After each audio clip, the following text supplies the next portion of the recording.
Hi all, I am Gunjan Gupta, your instructor. So in this course today we will cover how to create Maven project in Eclipse. So in Eclipse first we will click on file new and Maven project.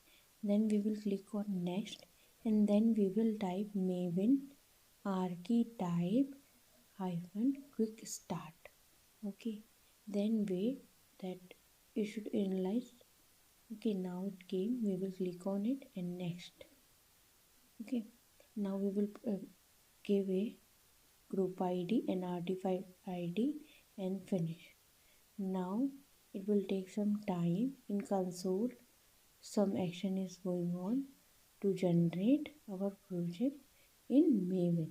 Okay, so one folder will create, okay, in the project explorer, but we will check that build should be successful, then only. Now build success came.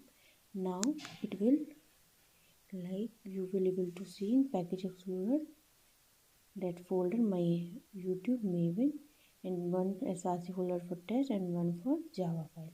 One will be our main Java file and one will be our test file.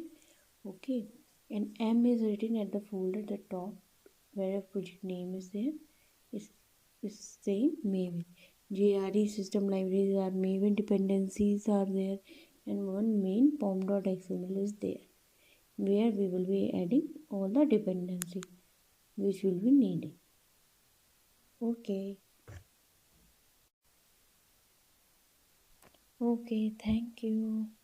Please subscribe, like, and do share my video. And if you have any question, please comment. Thank you. Bye bye.